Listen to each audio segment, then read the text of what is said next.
Regardez 100% Jeunesse, le magazine Nouvelle Génération avec Continuum Concept Store à Metz.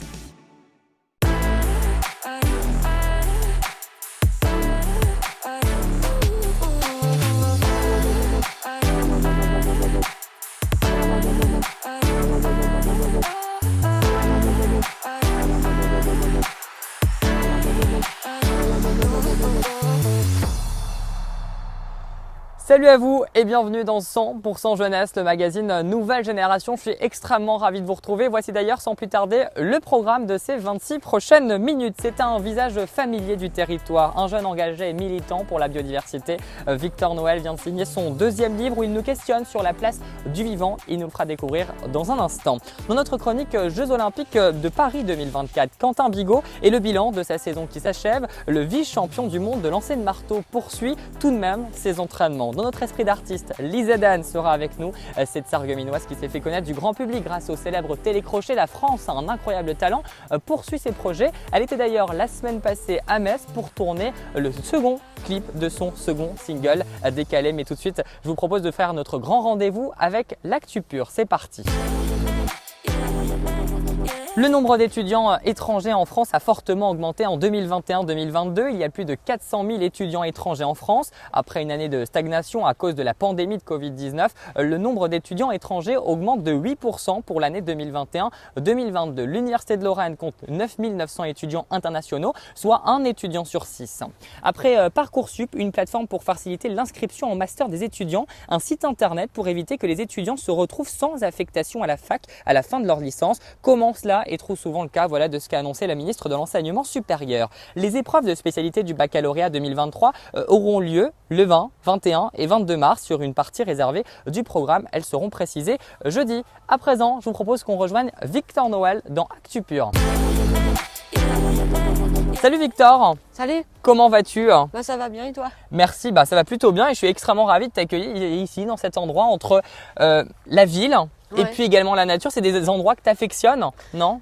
Ouais, puis surtout ça nous montre que même quand on est en ville, souvent on se dit les gens qui vivent en ville, ils n'ont rien à observer, il faut qu'ils bougent, qu'ils fassent des kilomètres pour aller en forêt, à la campagne.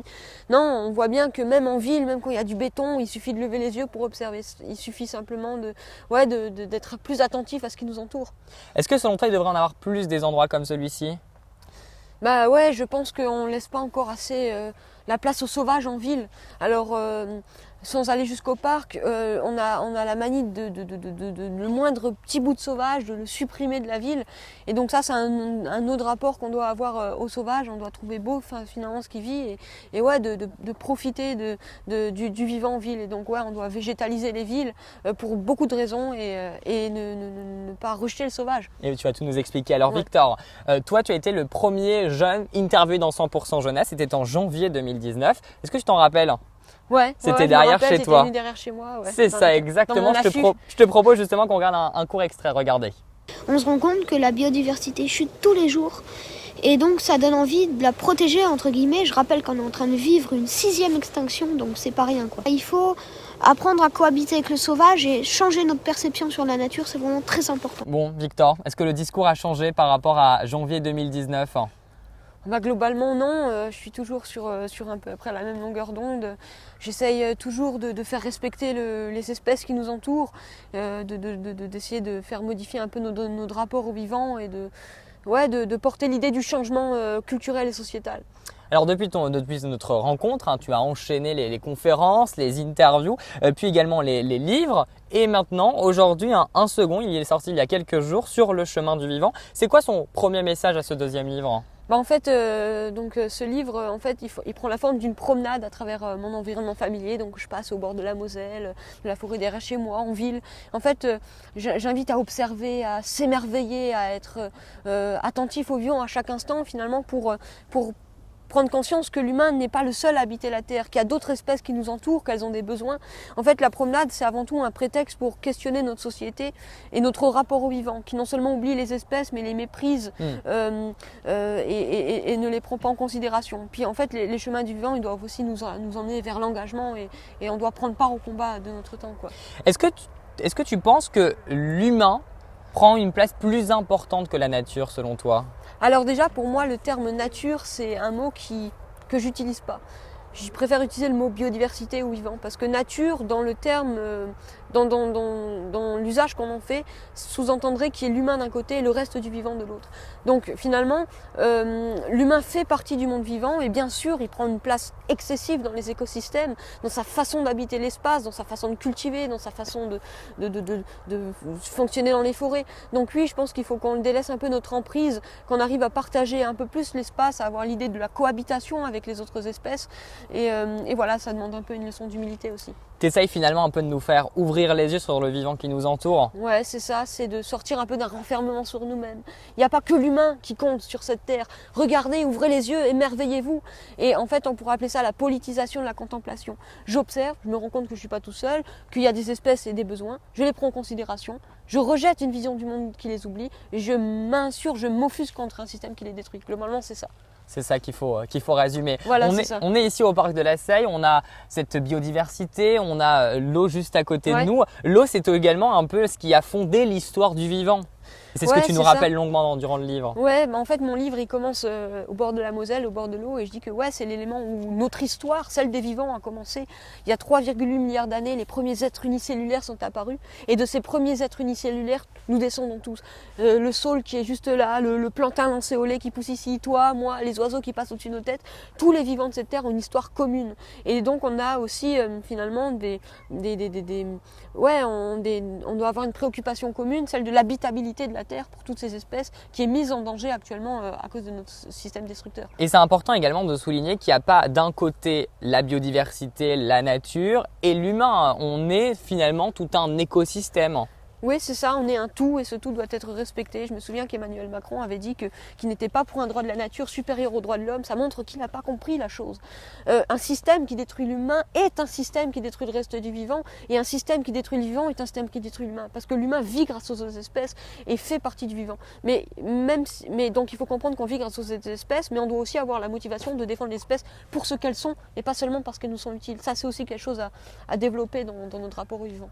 Alors tu dis qu'il y a un combat à faire pour une autre société, que c'est capital. Qu'est-ce que ça veut dire selon toi une autre société ?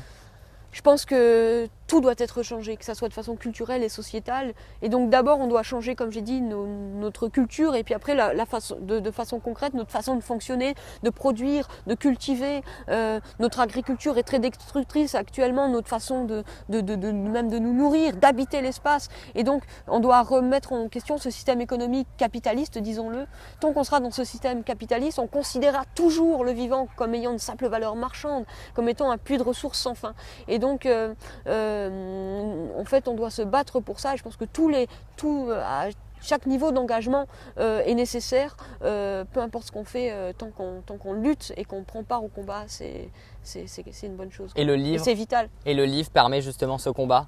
Le livre, non seulement il appelle à ce combat, alors le livre, il n'est pas tant axé sur qu'est-ce qu'on fait concrètement de façon sociétale dans notre façon de produire, dans l'agriculture, mais ça reflète un rapport plus profond aux vivants. Si on les rejette, le sauvage, à cette échelle-là, on le rejette à une toute autre échelle. Et donc c'est par des petits exemples comme ça que j'essaye de questionner notre rapport aux vivants dans ce livre. Merci beaucoup merci Victor toi, Noël surtout. pour cet entretien. On le rappelle, ton deuxième livre, Sur le chemin du vivant. Sur les chemins du vivant, Il est disponible dans toutes les bonnes librairies. et surtout, on ne l'achète pas sur Amazon.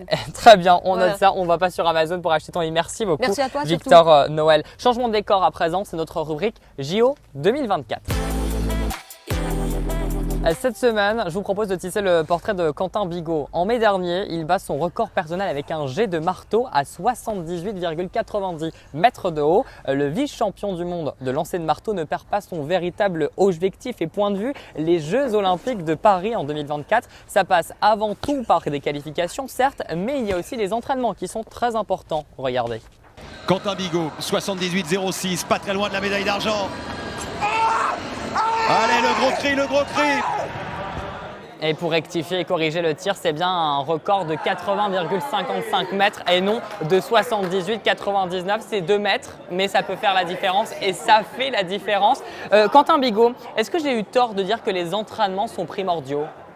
Ah bah ça, que ce soit mon sport ou n'importe quel sport, les entraînements c'est la base du progrès, c'est la base d'une compétition. On dit souvent d'ailleurs, il y a Usain Bolt qui disait à l'époque entraînement facile, compétition difficile. Donc quand on s'entraîne dur, normalement la compétition, ça peut être que du plaisir. Logiquement, c'est que du plaisir. Et on s'entraîne dur justement avec un coach. Ce coach qui est Pierre-Jean Vazel. Vous avez apparemment un lien fort tous les deux, assez fusionnel, raconte-nous. Oui, parce que Pierre-Jean, à la base, c'est pas naturellement que je me suis tourné vers lui. Je l'ai rencontré en 2015, un peu par hasard, par le hasard des réseaux sociaux. Et quand je l'ai rencontré, c'était pas dans le but qu'il m'entraîne. C'est-à-dire que je l'ai rencontré pour échanger. Je suis un passionné d'athlétisme, un passionné de sport, de l'histoire du sport, de ma discipline. Et je l'ai rencontré dans cet esprit-là. Et puis on a beaucoup échangé. Je me suis rendu compte qu'il en savait beaucoup sur le lancer de marteau. Et de fil en aiguille, à un moment donné, je lui ai proposé, je lui ai dit, est-ce que tu voudrais m'entraîner? Et pour lui, ça a été naturel de me dire oui. Bon alors Corentin, il faut le dire, tu es blessé au dos, il y a eu une blessure au dos. Comment ça va depuis cette blessure? Ça va mieux, heureusement. Ça va mieux. Alors effectivement, je me suis fait mal au dos au premier essai des championnats d'Europe. On l'a beaucoup répété et répété. Quentin s'est fait mal au dos. Heureusement, c'était ma fin de saison, donc j'ai pu prendre des vacances, me reposer, ce qui a fait du bien au dos. Et là, on reprend l'entraînement tout doucement en ayant un protocole bien précis et en faisant attention à cette petite blessure au dos. Mais je suis bien suivi, bien accompagné, donc il n'y a rien de grave. Ça ne m'empêchera pas de lancer encore à plus de 80 mètres l'année prochaine, voire plus de 81 ou 82 mètres en 2024. On va parler d'un sujet qui en tout cas te porte à cœur. Il y a eu un repenti du dopage, un écart de route. Quelles ont été un petit peu les répercussions justement sur ta vie aussi bien de sportif mais aussi ta vie personnelle? Sur l'immédiat, ça a été très dur, forcément. On tombe de haut, j'avais 19 ans, donc c'est il y a très loin maintenant, parce que je vais avoir 30 ans.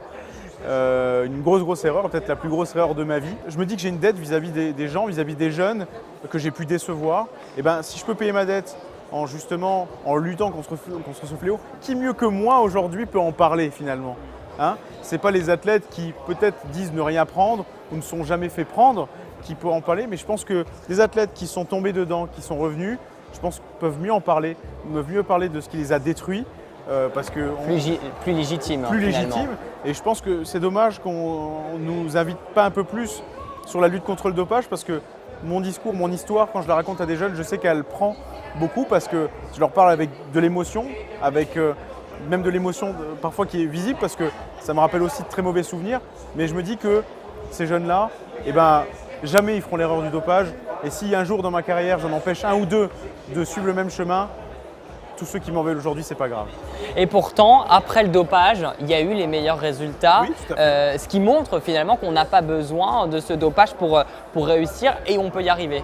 Tout à fait, on peut y arriver, il faut y croire. Moi, je suis un passionné de ma discipline. Quelque part, je pense que ma plus grande force, c'est d'avoir toujours cru en moi, d'avoir toujours aimé ce que je fais et d'avoir jamais abandonné. Ça, c'est un beau discours. Après, j'ai eu la chance, entre guillemets, d'avoir ce contrôle positif à 19 ans. J'étais très jeune. Le lancer de marteau, c'est un sport à maturité très tardive. C'est le sport à maturité tardive le plus âgé de l'athlétisme. On fait une perte de pointe à 30 ans actuellement. Donc c'est bientôt finalement. C'est bientôt. Donc j'ai eu le temps en fait depuis de compenser entre guillemets le fait qu'il n'y avait plus de dopage par une préparation physique, par plein de choses. Parce que des fois, effectivement, les gens se disent il lançait 78 mètres pendant qu'il se dopait, aujourd'hui il fait 80 mètres. C'est quand même bizarre. Non, je peux l'expliquer, j'étais très jeune, j'étais pas encore à ma maturité, j'avais plein d'expériences à aller chercher, j'avais du travail technique à faire, surtout physique aussi, parce que le lancer de marteau, il faut être fort, et on ne devient pas fort en un claquement de doigts. Donc il a fallu attendre mes 30 ans cette année pour lancer à 80 m 55. Avec des scores pareils, 80,55 mètres, c'est assez rare quand même dans la discipline. Est-ce que ça va permettre la probabilité peut-être d'un top 4 ? C'est ce qui s'est passé cet été, puisque je fais 4e au championnat du monde avec 80 m 24. Donc le podium. Le podium, oui, bien sûr que j'y pense. Après là, 80 m 24 cet été au championnat du monde et 4e. Il y a certaines éditions, j'aurais été sur le podium, voire que j'aurais gagné avec cette perf-là. Donc le niveau est juste très dense. C'est pas moi qui suis mauvais. En toute modestie, je pense que j'ai vraiment fait un très bon concours des championnats du monde. Et moi, je ne regrette rien. J'étais très content de ma place de 4e. J'estimais que je ne pouvais pas aller chercher le podium cette année. Mais tous les ans, avec mon coach, on prend 1 mètre à 1 mètre 50. Donc ça me laisse de bons espoirs pour l'année prochaine, sachant qu'un podium aujourd'hui, c'est 80 mètres, 80, 81 mètres. Donc il y a 50 cm, 1 mètre à prendre. Qu'est-ce que c'est 50 cm? C'est pas grand-chose. Et ça, je l'intègre dans mon esprit et on fait tout pour travailler tous les jours en se disant il y a ça à gagner, on se bat tous les jours pour aller le chercher. La date approche, c'est dans 2 ans, les JO 2024. Oui. Comment on s'y prépare? J'imagine qu'on en rêve, non? De fouler le sol Alors, parisien je vais pour les être Jeux assez Olympiques. honnête, aujourd'hui je n'y pense pas. Pourquoi? Parce que nous en athlétisme, on prépare nos championnats année après année. Aujourd'hui je suis arrivé sur les championnats du monde d'athlétisme qui auront lieu à Budapest en août 2023. Il faut savoir que les mondiaux d'athlétisme ou les Jeux Olympiques, c'est le même niveau. Pour nous, moi je retrouverai les mêmes bonhommes, que ce soit aux mondiaux qu'aux Jeux. Et on se prépare toujours saison après saison. Bien sûr que pour moi l'objectif ultime c'est les Jeux, mais pour l'instant je suis arrivé sur les championnats du monde d'athlétisme de 2023.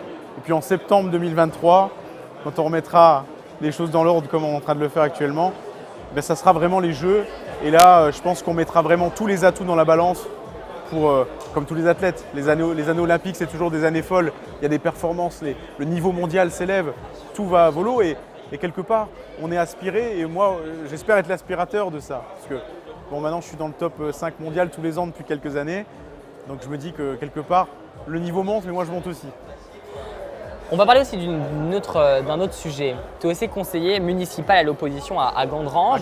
Comment on arrive à gérer à la fois la vie de sportif et la vie politique? C'est pas compliqué à certains moments?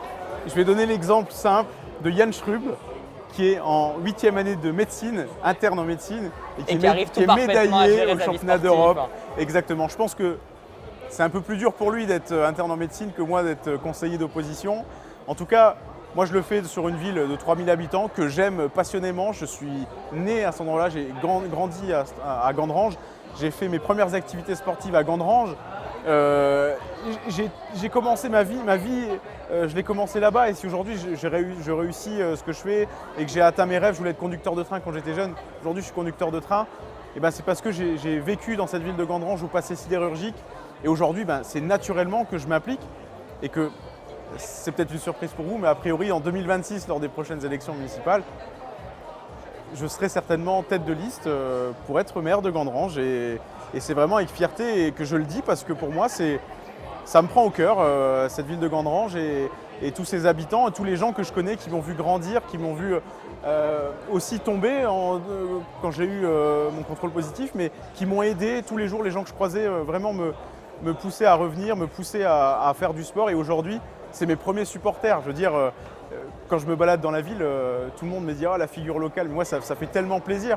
Mais quelque part, je leur dois aussi à eux, parce que j'ai commencé peut-être grâce à eux, grâce à une assoce, voilà, à faire du sport. Et moi je me dis que c'est aussi leur rendre que de m'investir pour ma ville. Merci beaucoup Quentin Merci pour beaucoup. cet échange et on l'a compris, il vient d'annoncer sa candidature aux prochaines municipales, ça sera donc en 2026. Merci beaucoup Quentin. Merci. Place à présent à notre dernière séquence, Esprit d'artiste. Voyage, voyage. C'est joli comme ça. Plus loin que la nuit et le jour. Oh, que c'est joli ça. Voyage dans l'espace inouï de l'amour. Voyage. Eh oui, les images, elles remontent. C'était il y a tout juste 2 ans. Salut Lisa. Bonjour, Comment tu vas? ça va, merci. Ça va bien? Super. Très bien. Alors, ces images-là, c'était il y a 2 ans, je viens de le dire. Mais depuis, tu as eu ton permis de conduire. C'est une grande liberté, c'est ça? C'est vrai que ça change la vie, ouais. Le code, ça a été compliqué, je crois. En fait, je m'y suis pris un peu tard, donc j'ai eu un peu de mal à le passer, mais je l'ai eu avec une faute. Ouais. Et le permis, je l'ai eu en une fois aussi, mais contente. J'avais besoin du permis, donc je suis ravie de l'avoir maintenant. Maintenant, tu vas pour sillonner toute la France pour faire des Exact, concerts. des concerts. Alors, on a pu te découvrir dans la France, un incroyable talent sur M6. On en a vu justement un extrait il y a un instant. Tu avais 16 ans et demi à l'époque. Aujourd'hui, eh ben, le parcours est extraordinaire. Le chemin continue avec plein de projets dans la tête. Bah, c'est vrai que c'est passé très vite, ça fait déjà 2 ans. J'avais 16 ans, maintenant j'en ai 18, presque 19. Ouais.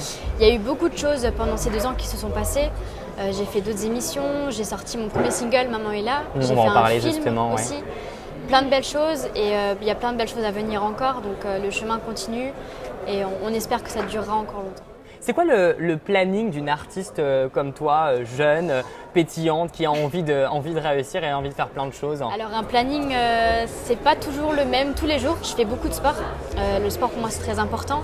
Après il y a beaucoup de shooting photo, il y a des sessions studio, il y a le tournage de clips par exemple, des concerts les week-ends. C'est très chargé mais j'ai décidé de faire ce métier-là donc c'est ma passion. Alors, Il faut la vivre à 100%. Voilà, exactement, c'est ça. Alors tu as quand même décidé d'arrêter l'école, en tout cas de mettre entre parenthèses le système scolaire pour te consacrer pleinement à ta passion parce qu'il faut saisir les opportunités au bon moment, c'est un peu ça la philosophie? C'est ça ma philosophie. Pour moi, la musique c'était maintenant ou jamais. Le bac, je peux l'avoir quand je veux, je peux le passer à 30 ans si j'ai envie. L'école c'était pas pour moi, j'aimais pas être assise pendant 8 heures sur une chaise. Donc moi je voulais vraiment chanter et je me suis dit si je me donne pas à fond, bah, ça marchera pas. Alors j'ai pris une décision très réfléchie mais je regrette pas. Et c'est plutôt bien parti pour l'instant, chanter. ça va. un premier single, Maman est là, puis un second, Décalé. Qu'est-ce que tu nous racontes justement dans ce deuxième single, Décalé? On imagine que c'est totalement décalé. C'est totalement décalé. À ton univers? À mon univers, c'est ça. Donc c'est vraiment un autre aspect de ma personnalité. J'ai vraiment voulu montrer une autre facette de moi, quelque chose qui était beaucoup plus peps, qui bougeait plus. Et dans cette chanson, je dis que je suis décalée, que j'écoute Brel, Cabrel. Je fais beaucoup de références aux vieux chanteurs de l'époque. Je leur rends hommage à travers ma chanson. Je parle de Balavoine, de Barbara. Et je dis que j'aime chanter les chansons de l'époque et que j'aime écouter ces chansons-là. Justement, tu tournais un clip la semaine passée à Metz, au Fox Coffee. Pourquoi cet endroit? C'est un endroit aussi un petit peu décalé des endroits que tu fréquentes? C'est ça, c'est totalement décalé. Le style était vraiment super beau. La décoration est très décalée pour le coup. Et en plus, c'est à Metz, c'est dans ma région. Donc j'avais vraiment envie de rester chez moi et de faire honneur surtout à Isari, un chanteur que j'aime beaucoup. C'est lui qui est responsable de ce beau café. Donc je voulais vraiment faire chez moi mon clip, comme Maman est là où j'avais fait à Sarreguemines. Mais la déco était très belle et je trouvais que c'était parfait pour la chanson. Alors un endroit décalé, mais par contre lui l'invité surprise n'est pas du tout décalé. Stéphane Plaza. Il est décalé, si quand même. Il est décalé un petit peu. C'est qui pour toi Stéphane Plaza? Alors Stéphane pour moi c'est un peu comme mon tonton. Moi je l'appelle Tonton Plaza parce que depuis ça, 2 ans… Ça sonne bien en plus. C'est bien, t'as vu. Et ça fait 2 ans qu'il est là depuis la France un incroyable talent qui me soutient. Il m'a beaucoup apporté, que ce soit sur le plan humain ou professionnel. Grâce à lui j'ai pu faire Vivement Dimanche avec Michel Drucker. Plein de choses, vraiment, il m'a beaucoup apporté et il m'a proposé gentiment de venir dans le clip avec moi et j'ai accepté bien évidemment avec grand plaisir et j'étais trop contente de pouvoir tourner avec lui parce que justement il est décalé comme moi donc pour moi c'était logique qu'il soit avec moi pour cette chanson. Donc le clip s'annonce lui aussi très décalé. Très décalé, oui. C'est prévu pour quand? Mi-octobre. Mi-octobre, Ouais. Bon, on retient la date, mais avant ça, j'imagine qu'il y a d'autres dates où on pourra potentiellement te voir. Ce sont lesquelles? Alors je serai à Romba le 14 octobre Ouais. à l'espace culturel. C'est mon tout premier concert solo. Donc voilà, la billetterie est déjà disponible. Je compte sur vous si vous avez envie de venir me voir. C'est avec grand plaisir, je serai avec mes musiciens. Donc vraiment, on travaille beaucoup, on a beaucoup de répètes avec mes musiciens et on a trop hâte. C'est le tout premier concert, donc on est très impatients, mais très stressés à la fois parce qu'on veut bien faire. Et je vais faire découvrir mes titres de l'album, toute première fois aussi. Donc j'ai hâte. Sinon, je serai le 30 octobre au Cinéma Forum de Sarreguemines. J'ai mon film qui sera en avant-première, Le Défi de Noël. Et voilà. Et on salue d'ailleurs tous les musiciens qui t'accompagnent. Et on parlait d'album. C'est prévu pour quand cet album, le premier? Début 2023 ou fin 2022. Pour Noël ou début janvier. Un cadeau de nouvelle année ou un cadeau de Noël. Ça marche. Qu'est-ce qu'on peut te souhaiter pour la suite? Ce que vous voulez. Le bonheur, l'amour, plein de bonnes mais choses. la santé surtout. Et la santé, on retiendra. Merci beaucoup Lisa Dan pour cette interview. Alors en entendant justement le clip de Décalé, on va visionner ou revisionner, en tout cas c'est ce qu'on vous propose, de regarder le clip de Maman est là. Exactement. Voilà, plaisir. et juste avant ça, moi je vous remercie pour votre fidélité et je vous donne prochain rendez-vous, ça sera mardi 17 octobre dès 19h. Mais avant ça, c'est Maman est là avec Lisa Dan. Regardez.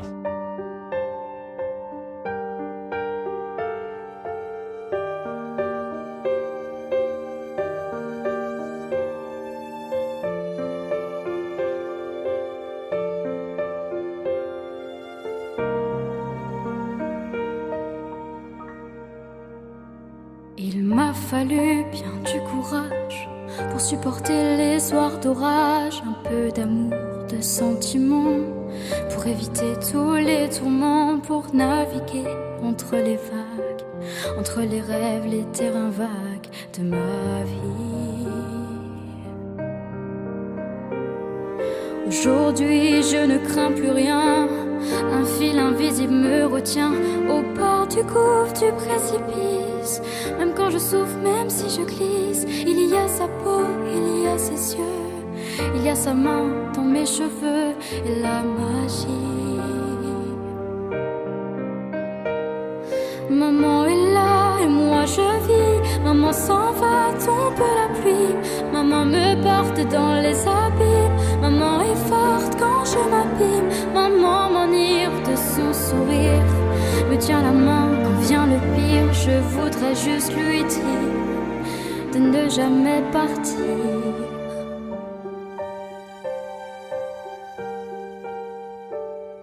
Quand vient le temps des désaccords, comme un enfant dans son décor, je baisse la garde, je baisse le son.